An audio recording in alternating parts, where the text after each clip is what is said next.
Welcome everyone to Rethinking Balance Sheets. Jackie 啊，你有冇聽啲咧叫 app 叫 Nicole 咯 Nicole 是什麼？唔是啦，我教你講 app 啦嘛。嘅你看啲 Nicole 你看，依家咧我真正是 article、podcast、courses 嘅啊。我教你講啊，你愛變好名，你好名。愛好名啊，爹哋。你愛趁錢無？趁錢類咯。啊，所以啊，你特別用 Nicole，做咩事？你睇啦，你看article 嘅咧，你睇啦，你變真搞嘅，知無？唔要無，我看啲有影，你看啲 article 看按照好名，按照趁錢類，哇！呀，你睇。你一日看好了嘛，真嚟就搞。有啦，教你講了嘛，你咪聽，當見到特別去看，特別看個了，睇個了。你講你真搞啦，我 OK， 好，我哋先好到嚟。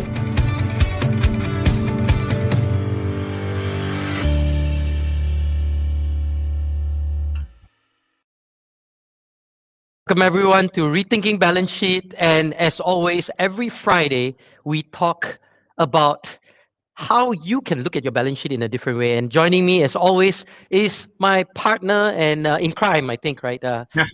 We will emphasize the crime piece, right? Ravindran Navaratnam from Stage 3 Capital. Ravi, welcome to the show. And today we've got very interesting episode because it's like we're doing two things at once, right? Something we like to do, right? Multitask and multi-everything in our lives, right? So tell us what's happening today, Ravi.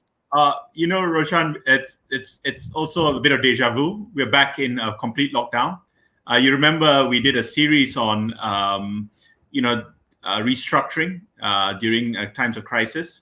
And we did 3 of it. And there was actually a series of 5. There's 4 and 5. So we've actually taken this opportunity on to do 4 and 5. I'm not sure if you got anything to, share with the other users. I know I can talk through the first 3 episodes. Do you have anything? Why don't we summarize that into a quick video so that everyone can kind of understand what episode 1, 2, and 3 was about? Shall I do that, Ravi? Yeah, that's great. Then it'll really lead nicely into 4. All right, so let's do a quick summary. Guys, watch this. This will give you a good sense of episode 1, 2, and 3, which was from last year, and then we'll be right back with an amazing guest who's going to take us through this whole idea of negotiations in restructuring. So let's watch a quick summary of what happened in the past.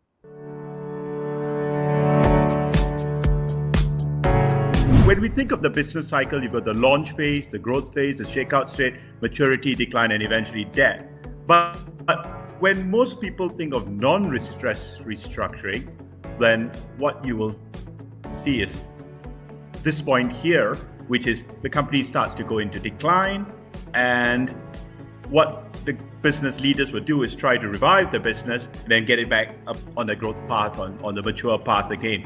What we are seeing now is this red flag here, which is very, very different. We've gone straight down into a crisis, and the mindset that we need is to go back all the way to where we were in the growth phase. When you have unknowns, right, you really need special advisors who are objective, credible, and as passionate as you over the business that you need to be consulting, right? And to be honest, like these honest advisors, right, should be speaking the same language as you are, and they should be able to answer or able to help you with your business plan, tell you things, validate, invalidate your assumptions, and most importantly, right, guide you through this complex, drawn-out process to get it right, right?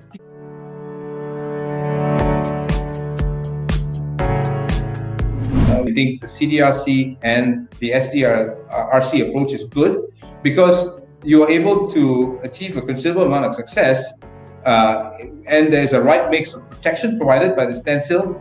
You have to go on a consensus basis, and there are clear rules in place for CDRC and SDRS. The preferred route is Section 366 plus CDRC. When you decide on which option is best for you, you need to understand the characteristics of each of these options. Consider the scope of the various options that are available. Under CDRC, you will have they have a definition of what they call participating institutions. Okay, and these are essentially financial institution creditors. But if you do not fall within this category, CDRC does not exclude. You can, if you want, you can participate along with the process, and as long as you fall within the same class of creditor as well.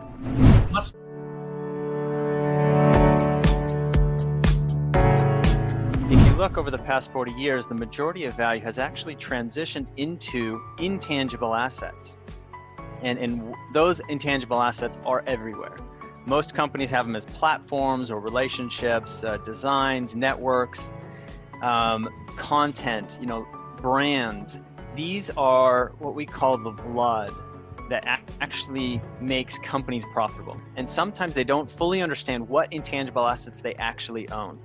It might be the company culture, it might be data sets that are hidden away. And if you don't understand the assets that they own, then they can't actually pull out all the extent of the risks. And that will have impact on their financial results if they don't understand where that comes from. And if they don't know what they have, then of course it's hard to unlock value, especially in a time like COVID, where you might need to think about pivoting, changing directions, partnering with a competitor to stay in business, or restructuring to make sure that you can continue business. But when you actually put in intangible assets into the mix, you can start to leverage strategic value more effectively. You can actually start to see, well, what do these assets look like in the hands of a bigger player? Instead of restructuring and keeping my team the same way, what if we split it into two and licensed one of our businesses and ran the other business? Intangible assets can be a significant turbocharger, but they can also be a significant risk if they're not understood or valued properly.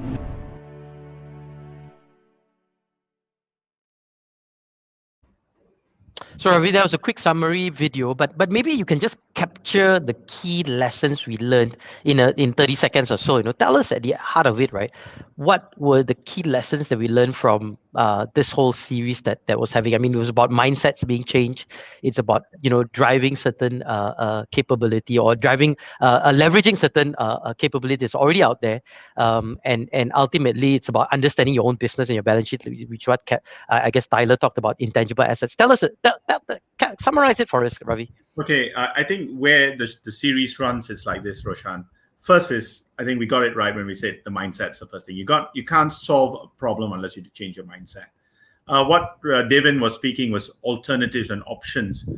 Once you recognize you've got a problem, which way do we go? There are several legal parts. There was CDRC, SDRS, and so on. So then, okay, we've decided we're going to do something. Then we decide how we're going to do something, right? And then the whole next three parts is about doing the restructuring. So there's the first part, which we call the origination phase, when you come up with the ideas, looking at intangibles, your business plan, all that stuff. And then you're able to take a proposal to your creditors and say, look, yes, I am in distress, but here's how I propose to solve it. Now, it'll be very nice if the creditor says, thank you very much, we accept it and let's move on. Doesn't quite work that way. So from that phase, we then start the negotiations. And we are really lucky here to have Dato Derrick, who's without doubt acknowledged in Malaysia as the person in the negotiation. And finally, we'll have next week's series with the firm, Mr. Lee Shi of Lee Chi Partners, and also one of our managers who does a lot of the final parts. You got everybody agreement in principle. Now, how do you execute it? You go to court, you get the documents done, you get the shares issued, all that stuff comes in execution. That's a nice series of 5 episodes. Great to do 4 and 5. Unfortunately, at MCO again, but maybe everybody's at home. They'll be happy to hear us out. Sure. And so let's get our guests in, but quick comments from our guests. We've already have many guests coming. RBS in lockdown. Nasir says, good morning, stay vigilant, Ravi. I think that's specifically for you. Don't travel so much. And Peter Loh says, very good sharing and insight.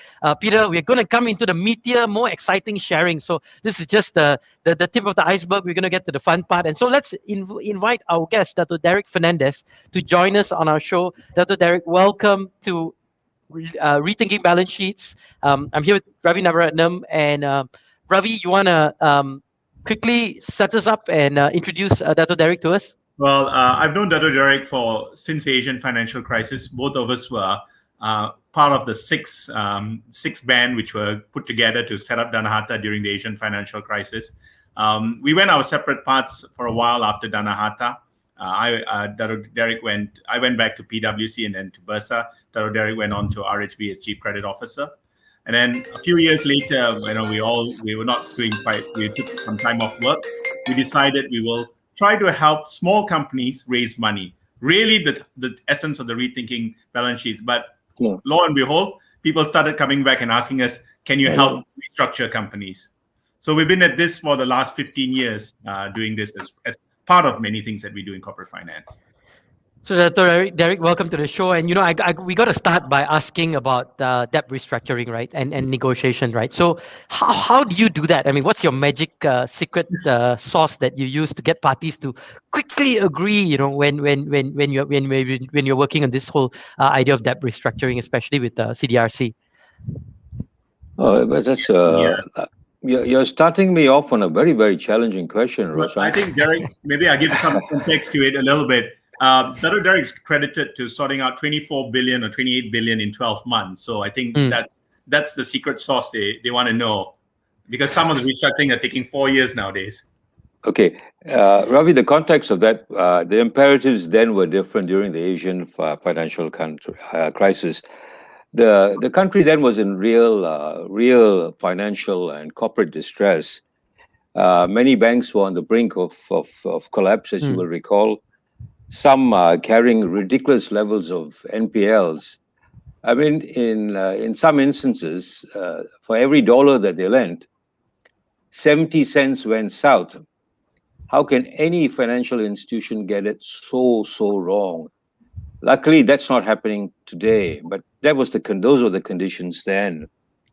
Now, we had great support. Bank Negara and the government were supportive, and they came up with these tremendous corporations or restructuring agencies. Danaharta, if you recall, to recapitalize banks. Danaharta to buy over the NPLs, and then there was CDRC to deal with very large exposures. So the environment then was much at the corporate level anyway, and even at the country level. The financial imperatives were urgent, and there had to be resolution. The government were committed, and they put together exceptional brains, I must say. It was a pleasure working with CDRC, the Danaharta guys, and together, very, very happy to say, we managed to achieve a turnaround in 3 years. Yep. Eventually, Danaharta got acknowledged as the best asset management company in the world. We're proud, Ravi and I are obviously very happy to have been part of the team, and that we accounted for 1/3 of those, the key components of Danaharta. I moved on to CDRC after that. And when I took over CDRC, I had 22 accounts worth 28 billion. And the powers that be, namely Bank Negara and of course the board of Danaharta, had given me 12 months to get that resolution, get CDRC, those accounts resolved. Now you asked me a question, Roshan, about what's the trick here? Secret. Yeah. What's the secret? At that time, and as I said, I'm trying to draw a comparison between then and now, because the imperatives and the timelines were such, you had less room for accommodation and negotiations. So you expect everybody to fall in line with the established parameters for debt restructuring. If you strayed away from that, I hold you up and I ask you to give me an explanation. If you didn't have a good explanation, I tolerate you for another meeting. By the next meeting, if you still came in with a problem without providing a solution, and the question itself was nebulous, just not leading to anywhere, my inclination then, and often I've told the questioner, can you please zip it for all our subsequent meetings? Don't open your mouth unless I ask you to open your mouth. I don't have the time. So we conducted our meetings on that basis. I have to say, in one instance, I told a fairly senior officer of a bank in front of everybody else because I was very intolerant of. I recall telling her, where are you going with this? And when there was no rational answer, I just told her, in future, and this had happened a few times, so I just told her, in future, can you please zip it at my meetings? I don't want to hear from you. And which happened for 3 or 4 accounts thereafter. I think about the 5th account, some months later, we were having a discourse, and suddenly this girl puts her hand up. She had kept, like in a classroom environment, puts her hand up and looks at me. And by this time, I was feeling very sorry for her. So I looked at her and said, "Yes, yes, dear. What do you want to ask?" She says, "Sir, can I ask a question?" So I said, "Please do." And she proceeded to ask the question. I have to say, my recollection of that was the question is moderately better than all the previous questions, but it didn't cut my test of But anyway, I left it and I said, okay, let's try give her an answer, and we did. Now, the essence of that is to accommodate within the environment. You must have empathy to all stakeholders. The creditor banks, which number a lot and sometimes behave in a herd fashion, and then the borrower on this side, who can be intimidated by those numbers. So you try and balance honest representation, and this Ravi and I sign off on our very being. Honest representation is critical. Empathy with all the stakeholders is critical. And at difficult meetings, if you have a reasonable sense of humor, it helps. So oftentimes in difficult environments, you bring down the temperature and start again. And that's essentially in this environment in Malaysia. Malaysians love that. They can relate to that. So if you know which buttons to press, and you understand the psyche of Malaysian and Malaysian bankers, managing in those environments, it's not terribly difficult. It can be achieved. And is that the same now with this current crisis? Or it's going to be, I mean, do you see differences in managing then and the stories that you say versus today with this crisis that we have currently? Just having a chat with Ravi earlier, I think there is consensus amongst the two of us and others that the crisis, the Asian financial crisis at the country and corporate level, corporate to include banking industry, I mean, that's the banks today are in a far, far better condition than they were. There, if you recall, the rationalization as a consequence of weak capitalization, many banks folded. Today's environment is different. We don't have that sense of helplessness, but it's different at the common man level. You know, the man on the street. Yep. During the Asian financial crisis, there was no experience of that. Today, for right-thinking Malaysians, I mean, we drive around and we can see we live in privileged environment for many of us at this level. But we have to feel for the Malaysians who live otherwise, and that's the vast majority. Every time you drive, what do you see on the road these days? You see these Grab riders, cutting in, breaking the law with regard to traffic lights, trying to earn that, and working in all kinds of environment. Somehow I don't seem to recognize or seem to have seen any appreciation that these guys are frontliners. If you think about it, the delivery service they provide to inbound people like us, and if you look at them running out in all kinds of weather, when it rains, they're under bridges, waiting, and it's eating into their livelihood. This kind, and then you look at the queues in Chowkit Road, lining up for food. Where have we ever seen this in our country? I think this part of it, Asian financial crisis, is no comparison. This time it's heartbreaking. It's difficult and challenging to see our people in this kind of environment. Sorry, is that getting too a bit too morbid there? True, but I feel it's a sad truth, and we got to recognize, like we said, if anything's going to change, you got to recognize the problem. Yeah, but that's coming true. back to our corporate restructuring, Roshan, maybe. Yeah. Sorry, I must apologize to you guys, Roshan. I'm a man of many coffees in the morning. Yes, so please have your coffee because and for those of you in the audience, if you have any questions for Dato Derrick and also for Ravi, feel free to shoot them in the comments. I see a bunch of comments coming in. Thank you for Malar and others who are sending in your comments. I want to ask you a little bit about your own journey, and I'm sure you've done this many many times in terms of debt restructuring negotiations. What's been the most difficult one? What's been the most challenging one? And how did you overcome that challenge? Okay. Although the Asian financial crisis, I talk about it as being perhaps the most challenging corporate and country-wise crisis. But for Danaharta and CDRC, we operated with certain amount of powers. These powers were sometimes Danaharta were almost draconian, So the Danaharta institution, when we were doing debt restructuring, we were terribly empowered. We could we could literally take over, and we did, a corporation and a delinquent borrower, and usurp, if you will, the management and the board authority by appointing special administrators to run the organization. And all the corporations knew that.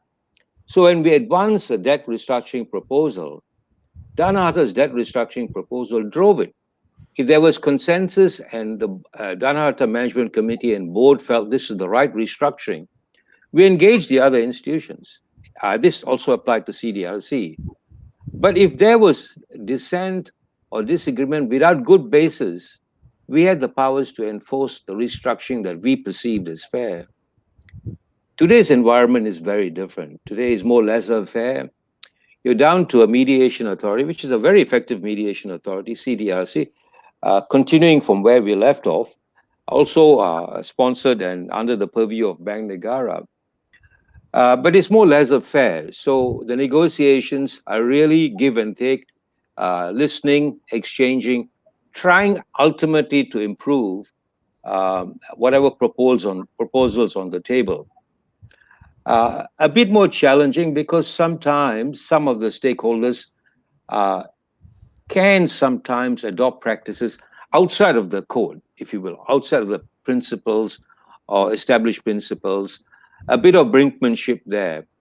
And how do you hold them back, remind them of past experiences, the principles that have been established, and then it's just trying to have a rational argument.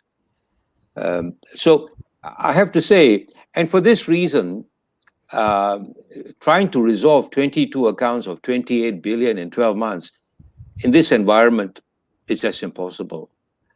You're finding that one account could take certainly in excess of 12 months. If you're lucky, it can be done within 12 months.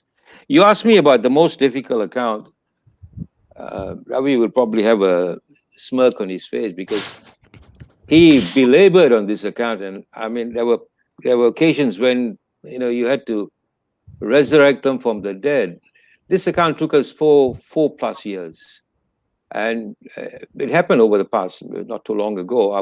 Wasn't during the Asian financial crisis. We didn't have any experience. This is under stage 3. This took us, more than 4 years to resolve. Eventually, it got resolved. We managed to save a whole bunch of jobs and prospects for this particular sector to survive. And this is an essential sector for the Malaysian economy. Hopefully, the promoters, given some breathing room and conditions improve on the international scale, they'll be able to survive and thrive in the future. But that one was challenging in the extreme, and I think it took away from Ravi and I think many of my 48 years. I'm and Ravi is, look at him, he's only 32. Yeah. So we shorten our lifespan. He's now 28 and I'm 40. So it took many years of our out of our lives, but we walked away having pulled out all the stops. We walked away with exceptional relationships having been established with the borrower, with the lawyers that were inside. And I like to think some of the bankers as well. Sure. I guess that gives us I think it's good, because it means that that even if it took 4 years, it still got resolved, right? I think it tells you a story that there is no issue that is unsolvable or unclosable. I mean, if we put the time and effort in, ultimately we'll be able to resolve it. Huh? At least that's my quick take on it. Like, I got a couple of comments coming. Yeah, go ahead. I have to say this restructuring was just under 5 billion on this one particular account. Wow. So it's a massive restructuring. You don't have to be a rocket scientist to come to some understanding that the ramifications, not just with society and productivity and workforces and employment, but also with regard to the impact on the NPL that Bank Negara carries, the country carries. So it had some impact on the NPL levels coming off. Yes, so it was a very large, certainly the largest that Ravi and I or Sage 3 have done over the past 10 years. Exciting. I'm just going to go through a couple of comments that are out there. So JJ Mock says, economic is about eating and bubble. I think in reference to your Grab piece, and also I think in reference to the Grab comment was Peter Lowe says, yes, it's difficult and challenging, sad truth, but we will overcome. Right? I think your the positivity of overcoming. Muller says, adds, I love the leadership examples as coming through clarity, contextual yet empathy, authenticity and humor. Keep it human and real. Thank you, Dato Derrick and Ravi. And a couple more comments coming in. Is really for those of you who have missed the episodes 1, 2, and 3. They are already out on the links. You can catch them. So one of the things in episode 1, right, was to talk about the mindset when it comes to we have to change our mindset when it comes to transformation. Now, for negotiations, right? Can you elaborate a little bit in terms of what's the mindset for negotiations that are needed, especially for promoters, right? And those listening to the show. Is there a mindset change that needs to happen? Yeah. Yes, there are some fundamental mindset changes. If you're coming into a restructuring mode, and many of these promoters are captains of industry, it's a humbling experience because you're coming into a level and you're interacting with not so experienced or not so senior relationship executives from the banking industry. More often than not, they're middle ranking to some level of seniority, but you're having to get down and interact at that level. Whereas previously, your head of corporate or one of your divisional heads would be handling this. For you to achieve success, you must attend these meetings yourself, and you're interacting at a level that you certainly never interacted before. The other thing, of course, is you need to come in with a mentality wherein you have, well, it's actually forced upon you. You need to be able to interact and give and negotiate at that particular level. You can't come in as a captain of industry wearing that particular hat. That's not going to work. And there will be a moderator, also not as senior, certainly not as well paid as you, who will be driving the meeting. So come down to some reality here. And where we, the specialists and other advisors, come in, and this is the crux, we take over. So you, captain of industry, and if you have a board representative joining you, or your senior guys, invariably head of legal, head of corporate, head of treasury, all are accompanying you at these meetings. When it comes to debt restructuring, be prepared to surrender that to the 2 or 3 individuals from the specialist or advisory firm that's going to take you through this specialist process. It is not your skill. Your skill is in running, being an entrepreneur. Recognize here you've got a steep learning curve.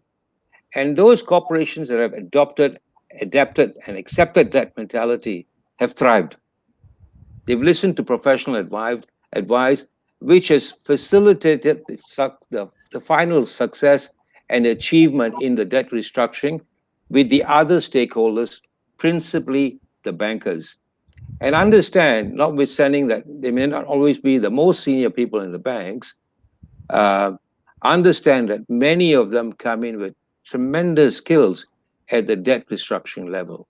They've been through this many times. So give them some respect, please, for the specialism that they have. So coming to these meetings with that mindset, and again, I have to say, have some level of empathy for people. This is a shared problem. The banks are carrying a huge level of debt. You have an exposure, you're trying to salvage your company, yes, but this is a shared perspective. It has to be a joint consensual resolution. If you will, a lose-lose or a win-win for all. It can't be I win and you lose. And I think as honest brokers, certainly I can speak for Ravi. Ravi and I only have that approach. If we've made a mistake sometimes, and we do, in advancing the cause of our promoter, because you could argue he's paying our bill, and sometimes there's that. Sometimes if we err, we're quick to make the rectifications and put that right. And the other thing about undertaking this kind of a job and bringing to bear the independence, I love that we are financially independent. In other words, there's nothing that you can do, promoter, no matter your net worth, that's going to influence my lifestyle going forward. So that helps in the negotiations. So that understanding of, I know where you're coming from, let's put that in perspective. So nobody is bullied, not least the bankers in this process. Sure. And I want to get to this consensus. Maybe just go ahead, Ravi. On the empathy for the bankers, I mean, we have to feel for them because, I mean, there is two sides of the coin. We see our clients once, twice, but these bankers, we see them for a long, long time. So, it is good that we actually think of them. And some of them have really tough times. I've spoken to some of these guys. They go up to the committees, they're trying to they've got 10 minutes to put up the case, and then they get bashed in the committee. So again, they too have a tough time, and we are always mindful of that. But at the same time, of course, then you could say the easiest thing for an advisor to do is, let's give in to everything for the bank, and just agree to no waivers, nothing. But that's also not being honest, because you got to really sit down and look at the numbers honestly, right? And that's why we said honesty is the important part. Is that what can really be sustained? That's critical. Yep. So a couple of comments again. Go ahead. Can we just take a break? I want to give the audience, if they can see, the benefit of where I'm seated. So this actually is my lounge in my master bedroom. My master bedroom is 1,200 square feet. So this is the lounge part of it, and over there is, you can't see the master bed, that huge bed. And my wife is lying there and wait. As soon as I finish this session, she's waiting for me. I can see some level of desperation there. So I don't know where you guys are journeying to, but I've got a warm bed waiting for me. And at that note, there's a couple of comments coming in. Peter Lowe says, yes, leave it to the experts. Drop your baggage. Put your pride aside. It's time to get real. And he adds, work together for a win-win situation. And together, we will be stronger. Together, we will overcome. Together, we will achieve. Sashi adds, the empathy aspect is often overlooked, and I think there's a conversation going on there. Yes, indeed, empathy is an important element. We're going to take a 30-second break so that we can let Dato Derrick and Ravi stretch their and we're going to take a quick what we call Nicole break. So we're going to check out Nicole, this amazing app that's available for you. So let's take a break.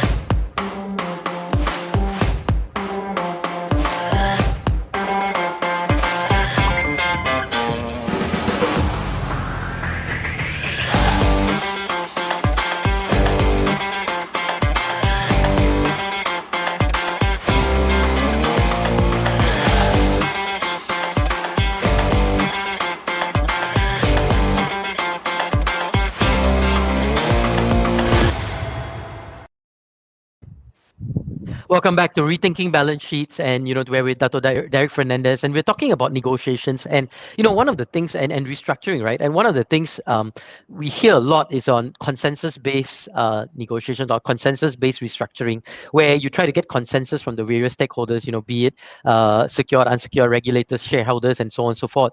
But Dato Derrick, I know you have some magical sauce that you use to enable all these things to happen, but how is this something that what's your perspective on that, because everyone's going to have differing perspective. How do you actually bring them to the table, and how do you actually get them to the same sort of wavelength and into this so-called win-win situation where everyone is thinking win-win for each other, and not get into this win-lose paradigm that you talk about? Yeah.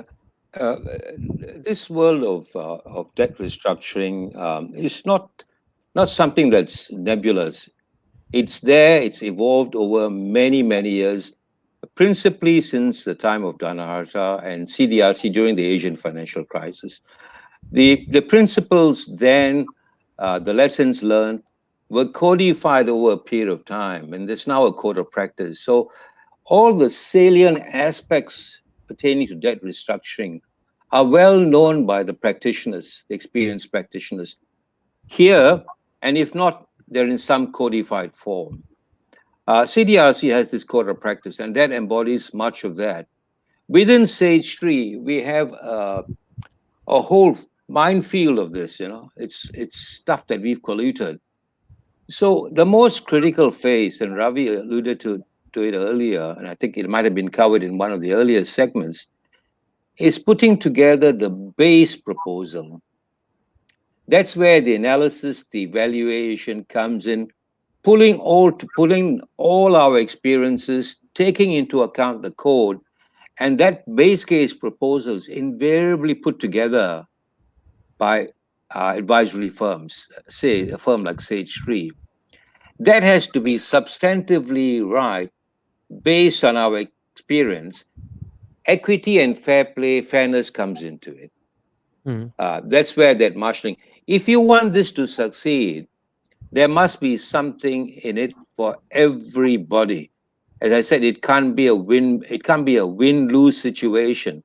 Yep. Let it be a win-win for all or lose-lose for all. Now, that approach, so that base case proposal, we at Sage 3 have to get that substantially right.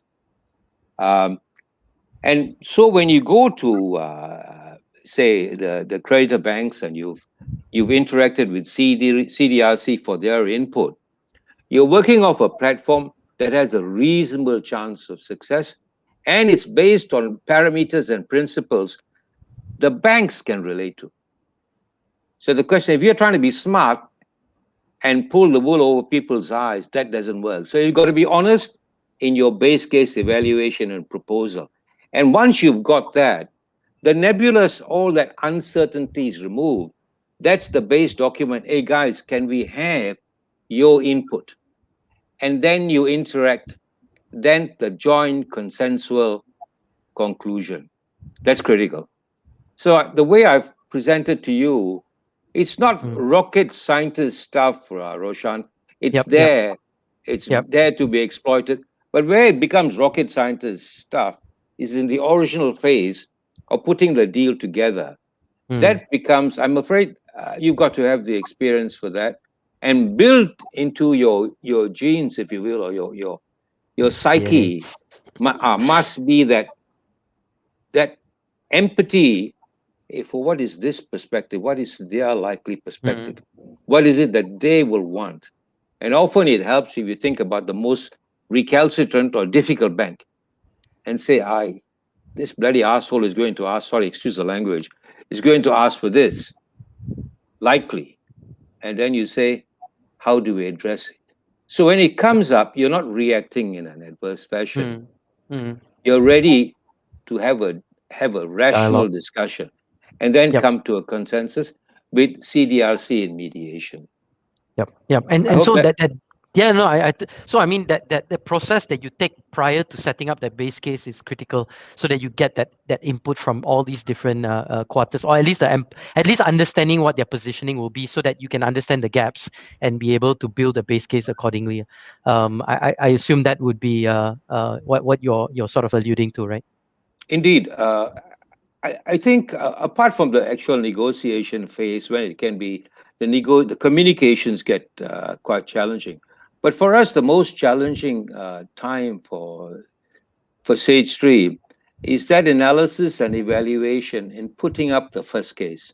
Because the brainstorming sessions that we have within the Sage 3 directors, I have to say, even that's sometimes very challenging for me.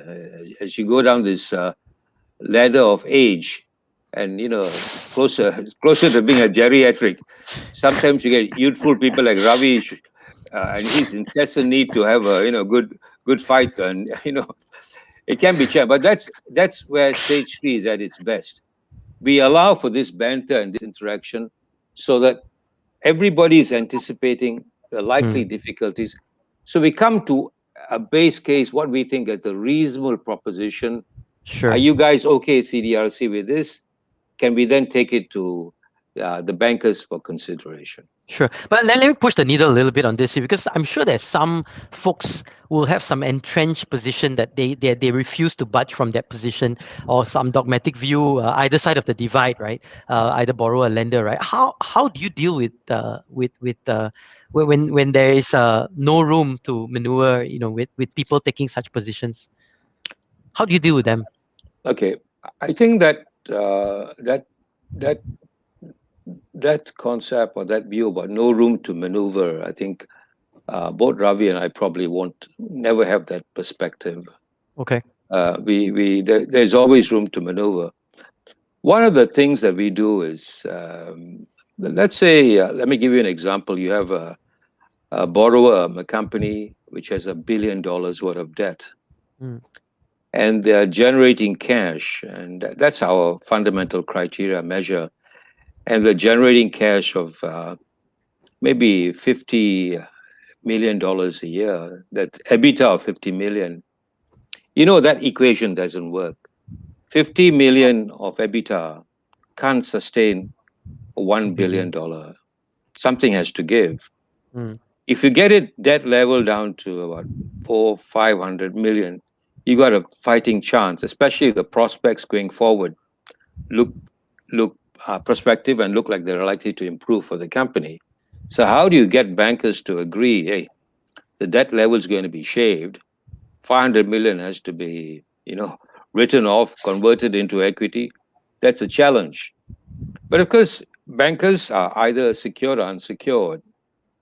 And if we look at the secured assets, and we'll get independent professionals to give us an updated assessment. So here the banker says, I've got, in this $1 billion instance, I've got these properties. They're worth at valuation originally 500 million, 600 million. So I want a premium above that. Otherwise, I might as well go for liquidation.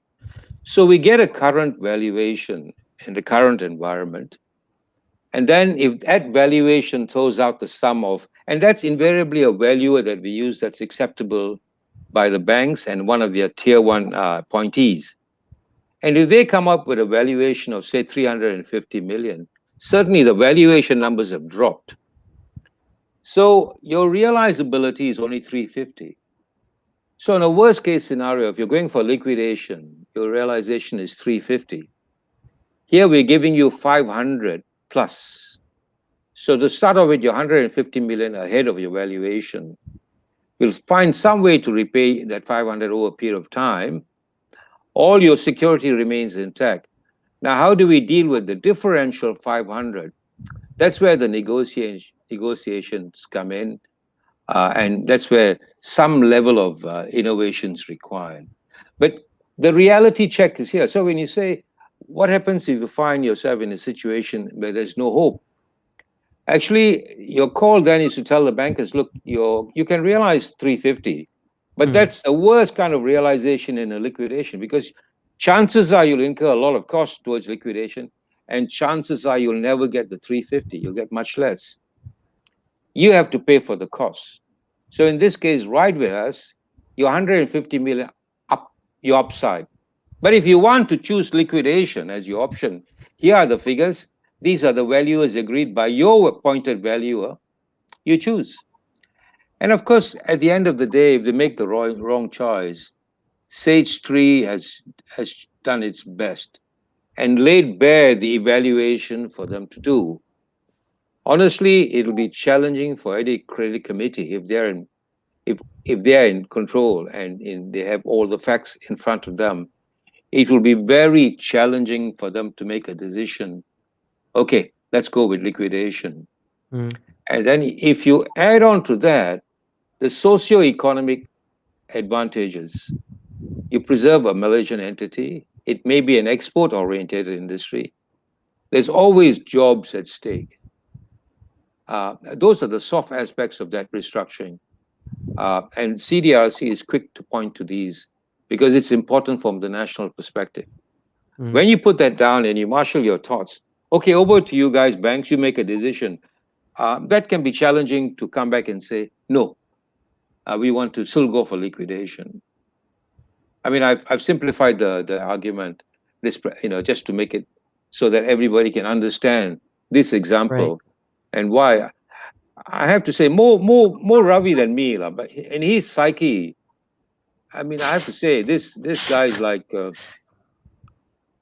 well, I mean, it'd be terrible for me to suggest. I mean, I'm a Christian, but this guy's resurrection from the dead of corporate distressed companies. I mean, I must say, it's good to have him on site. He comes up with some. He comes up with some. I've done one better. I got money back from the IRB now. I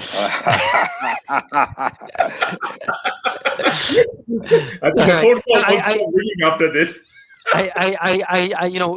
It's almost about time for us to wrap it up. But I got a couple more questions, I think, and I think there's a lot of interest. And the audience, if you have any other questions, shoot them in. But I'll take another maybe 3 to 5 minutes because I think on one side, when you have a negotiation, there's always some time of last minute requests for additional concessions when you've sort of already finalize the negotiations. That's one. I mean, the other piece is that when you have negotiations like this, can parties realistically walk away from the negotiation table when so much has been invested, so much time has been do you actually see that happening where people just walk away?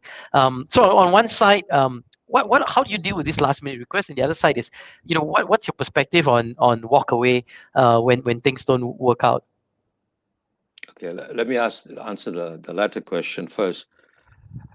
As I said, I think I may have said this earlier, but in the Sage 3 psyche, there's never this perspective of walking away. It's just not there.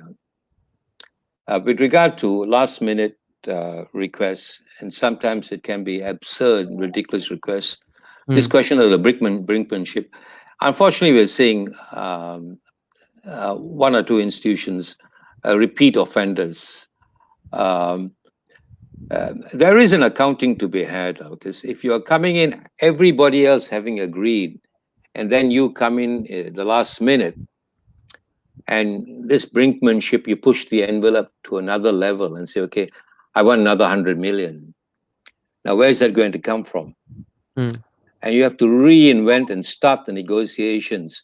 Of course, the other stakeholder, the banks, because if one institution can get the 100 million, they having agreed the entire restructuring with one institution putting, the others just keep quiet. If one particular bank can succeed, everybody else benefits. But it reopens the entire process, having spent possibly many, many months, more than a year, and then pushing it. Our approach is simply to then have a dialogue with the borrower to determine whether they have an appetite to accommodate that request, and if so, how much of that request. It is ultimately the borrower's call.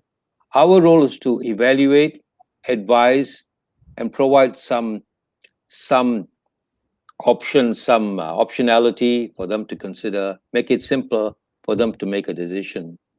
The other thing, of course, is for us to engage the moderator, in this case, CDRC, and for them to revert to their counsel to determine whether this is the manner of negotiation, the character of this kind of approach, whether it's to be tolerated and accepted in a restructuring mode within a Bank Negara sponsored committee.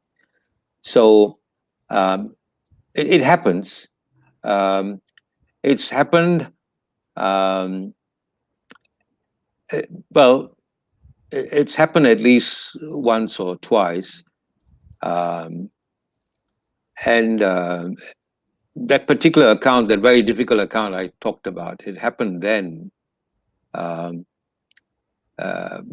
we worked through a concession where a portion or a fair add-on to the agreed number was agreed to be enhanced by about 20%, but payable on the 11th year.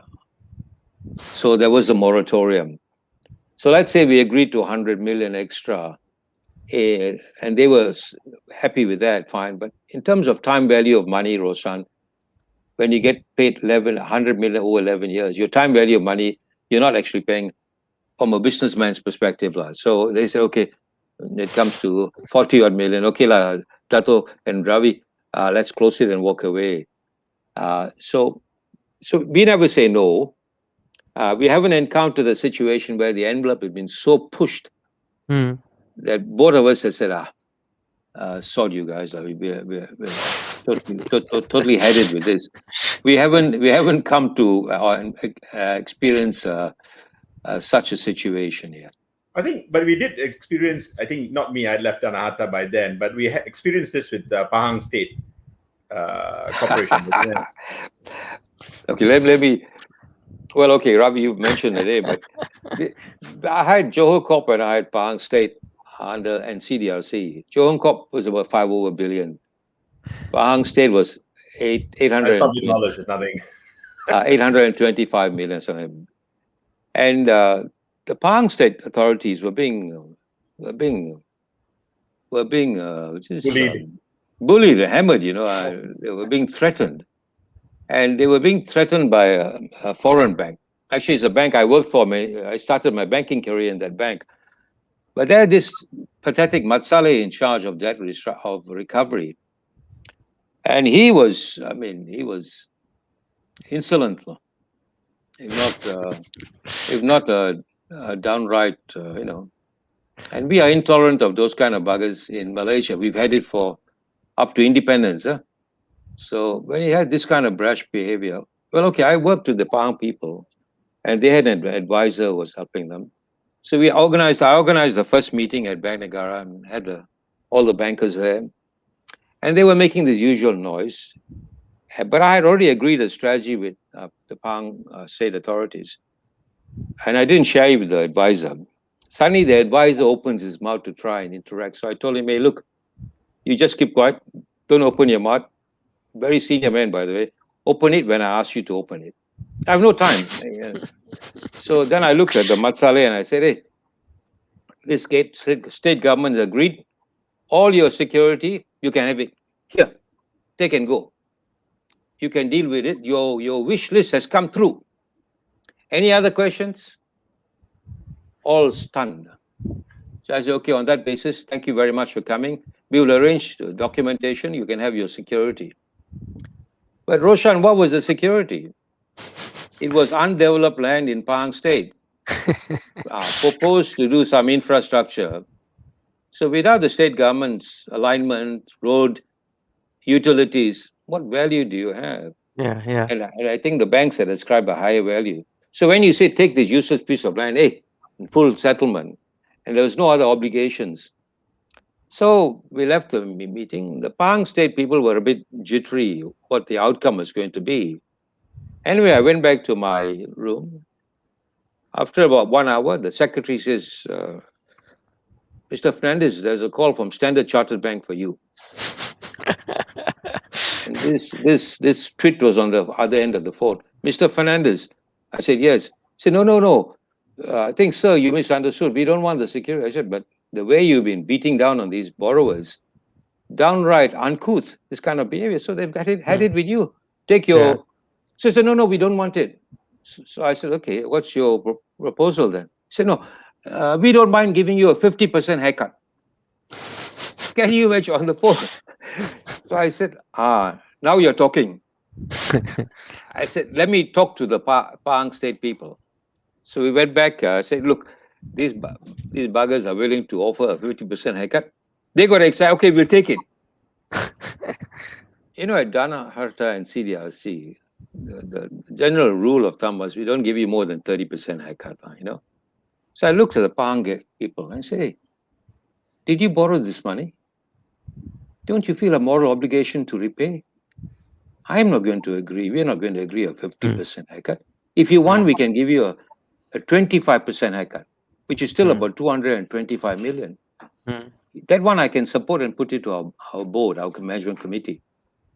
So they said, okay, we'll accept that. We got that restructuring done in 3 months. Wow. Okay. Now, autocratic behavior, not conventional, but ultimately effective. And in the end, you help both sides ultimately. Yeah. So maybe as we wrap up today, Ravi, maybe we'll start with you. I mean, your final thoughts from today. What are your key takeaways, and what did you take out of today's dialogue with Dato Derrick? Thanks, Roshan. I think I know our show is very much for SMEs, and I think I'll refer back the SMEs to look back at the episode where we had Ravindran Fernandez talk about SDRS. But it doesn't mean that the principles spoke about here, empathy, fairness, etc., applies equally for the large corporations that Dato Derrick was talking about, or even for SMEs. Again, if you do that in the right way, the chances are the negotiation phase will go well. Yeah, and you will conclude. Okay, and yourself, Dato Derrick, your final thoughts as we wrap up this very engaging, very informative, and I love the war stories and some of the anecdotes that shared. Tell us what your final thoughts, your final sort of advice that you'd like to give our viewers out there. Okay, I think I talked about the sage tree psyche, never giving up. I think that within a context, Malaysian context, although generally our country and people are going through very, very challenging times, I quite like the input of, I think it's Peter, is it? Yeah. Peter Low, yeah. Peter Low. Yeah. I must say, his commentary is tremendously uplifting, I was just reading it and always on a positive side. So to my, even in a very difficult, challenging environment and a difficult sector to try and manage with some success, we've done well enough. So I'd like to conclude with a plea to all whoever is listening here, to Malaysian brothers and sisters. Notwithstanding the challenging times, I have to say we pulled together and work at it with commitment. And we have a tremendous history of achieving this, even in the most of adverse times. I have to say, I go back to the Asian financial crisis. When we worked together and pulled together as one nation, we achieved greatness, such that the Danaharta model was cited as being the best asset management model, example of an asset management company in the world. And virtually every other country, Korea, Turkey, Thailand, Mexico, I think Iran, even others, were making trips to Danaharta to learn our model. Why did it work for us then during the Asian financial crisis, just over 20 years ago? The question I will ask is, would that repeat itself today? Why such greatness then, and why such lack of it now? Imbued within the Malaysian people is an ability to achieve greatness. We've always known that. Sometimes we look at our Singapore neighbors and we just despair, but we have imbued within our means that potential to achieve great success. So Malaysians, hang in there. We have the potential for greatness.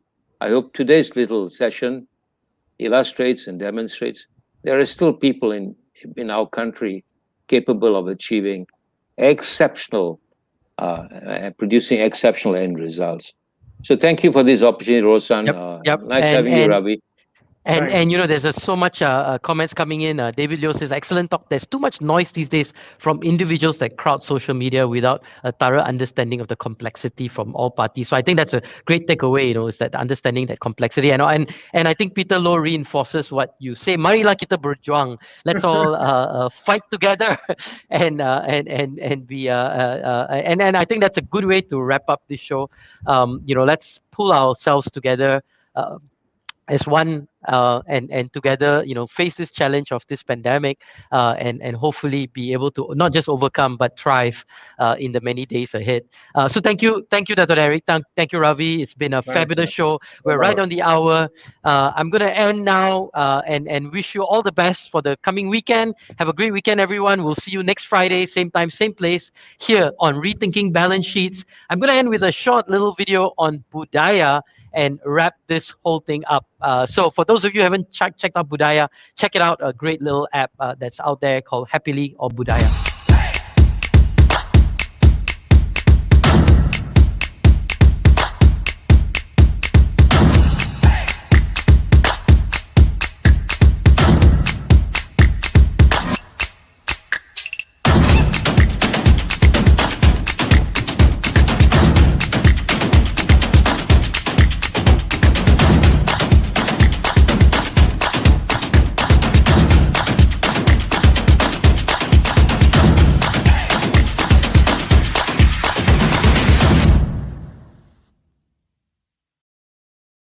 That's a wrap for us today. We'll see you next week, same time, same place.